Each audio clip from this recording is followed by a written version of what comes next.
सातवें चरण की शिक्षक बहाली का आखिर क्या कुछ होगा। नमस्कार, कशिश न्यूज में आपका स्वागत है। मैं हूं अनुराग। सातवें चरण की शिक्षक बहाली की मांग जैसे जैसे तेज हो रही है और ये जो पहेली है अबूझ जो है और अबूझ होती चली जा रही है कि आखिर सरकार चाहती क्या है, कब कुछ ऐलान किया जाएगा, कब सातवें चरण की शिक्षक बहाली का नोटिफिकेशन जारी होगा। ये तमाम सवाल फिलहाल अभी भी तैर रहे हैं और बजट सत्र तेजी से निकलता चला जा रहा है। तमाम जो है अभ्यर्थी हैं उन्होंने कहा था कि वो उग्र आंदोलन करेंगे और सरकार को घेरेंगे और इस बजट सत्र में ही सरकार सातवें चरण की शिक्षक बहाली का नोटिफिकेशन जारी करे। लेकिन सातवें चरण की शिक्षक बहाली के पहले जिस तरह से नई शिक्षक नियुक्ति नियमावली लाई जानी है, कैबिनेट में पास कराया जाना है और उसके बाद ही तमाम प्रक्रियाएं शुरू की जानी है सातवें चरण की शिक्षक बहाली से जुड़ी हुई।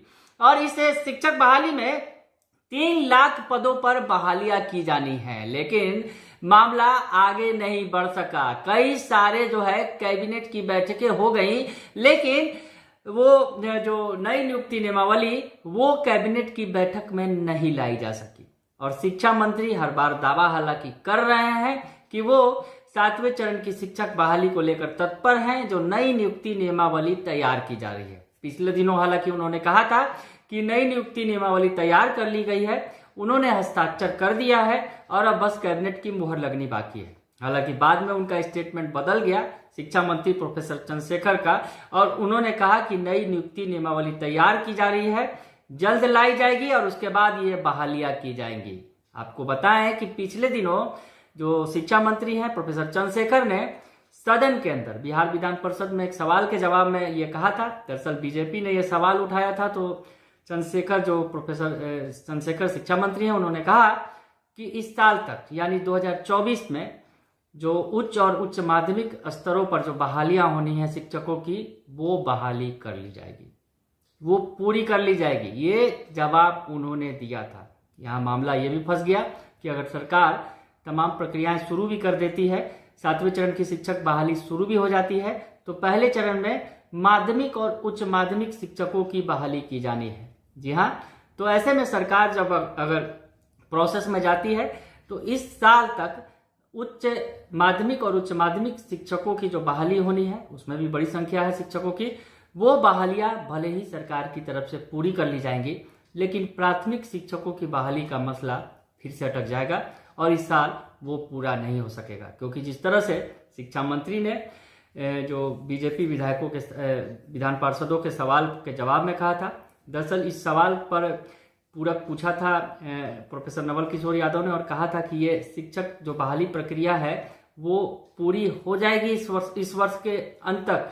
तो इस सवाल के जवाब में शिक्षा मंत्री ने ये बातें कही थी कि उच्च और उच्च माध्यमिक शिक्षकों की बहाली की पूरी प्रक्रिया जो है इसी साल पूरी कर ली जाएगी, यानी 2023 को ये पूरी हो जाएगी 2023 में। और हालांकि सबसे बड़ी बात है, जो प्राथमिक शिक्षकों की बहाली का मसला है वो फिलहाल अटका रहेगा, जिस तरह से उन्होंने संकेत दिए। लेकिन अगर माध्यमिक और उच्च माध्यमिक शिक्षकों की बहाली की भी बात करें तो ये प्रोसेस भी है। पहले नई शिक्षक नियुक्ति नियमावली लाएगी सरकार, उस पर कैबिनेट की मुहर लगेगी और उसके बाद जो ये सरकार जो है सातवें चरण के शिक्षक बहाली की नोटिफिकेशन जारी करेगी। लेकिन ये प्रक्रिया भी फिलहाल अभी होती नहीं दिख रही है। शिक्षा मंत्री भले ही तमाम दावे कर रहे हैं, पिछले दिनों इसी बड़बोलेपन की वजह से अगर कहा जाए, जिस तरह से उन्होंने कह दिया था ट्वीट करके, अभ्यर्थियों को जानकारी दी थी कि उन्होंने नई शिक्षक नियुक्ति नियमावली पर हस्ताक्षर कर दिया है और अब मुहर लगनी बाकी है कैबिनेट की। वैसे में सीएम नीतीश कुमार ने भी उन्हें खूब सुनाया था और कहा था कि जो कैबिनेट का मसला होता है उसे सार्वजनिक नहीं किया जाता। ये तमाम बातें सीएम नीतीश कुमार ने भरे सदन में शिक्षा मंत्री को कही थी। तो ऐसे में शिक्षा मंत्री बार बार अपने वादों से फेल्योर होते नजर आ रहे हैं, बार बार वो दावा करते हैं। हालांकि इन दिनों उन्होंने दावा करना शुरू किया है कि नई नियुक्ति जो नियमावली है वो भी फिलहाल तैयार की जा रही है, यानी अभी नई नियुक्ति नियमावली तैयार की जा रही है और ये कब तैयार होगी और कब तक जो है सातवें चरण की शिक्षक बहाली का नोटिफिकेशन जारी होगा, ये फिलहाल तमाम बातें सस्पेंस में है। हालांकि इस बीच जो है अभ्यर्थियों का विरोध, सीटेट बीटेट और एस्टेट अभ्यर्थी हैं वो लगातार विरोध कर रहे हैं, उनका विरोध जारी है और उन्होंने पिछले दिनों उग्र आंदोलन भी किया था। एस्टेट अभ्यर्थियों ने तो पैदल मार्च भी किया चंपारण से लेकर पटना तक का, और उसके बाद सीटेट और बीटेट अभ्यर्थी सड़क पर उतरे और उन्होंने राजभवन का घेराव का माफ कीजिएगा विधानसभा घेराव का जो प्लानिंग किया था। हालांकि पुलिस ने डाक बंगला से उन्हें वापस भेज दिया। तो ये तमाम चीजें जो है अभ्यर्थी जो शिक्षक अभ्यर्थी उग्र हैं वो लगातार आंदोलन की राह पर हैं, गर्दनी बाग में लगातार मोर्चा खोल रहे हैं। ऐसे में तमाम चीजें देखने को मिल रही हैं और बीजेपी भी सपोर्ट में है। पिछले दिनों यानी कल ही बीजेपी ने सदन में इस जो सदन के बाहर जो प्रदर्शन किया उसमें 7वें चरण की शिक्षक बहाली की भी मांग उन्होंने उठाई। और अब जिस तरह से बीजेपी का नेतृत्व परिवर्तन हुआ है, सम्राट चौधरी को नया बीजेपी का प्रदेश अध्यक्ष बनाया गया है, तो ऐसे में उम्मीद की जा सकती है कि बीजेपी और इस आंदोलन को धार देगी, क्योंकि पिछले दिनों बीजेपी ने अपनी मंशा जाहिर कर दी थी कि 7वें चरण की जो शिक्षक बहाली है उस मसले पर बीजेपी उग्र होगी।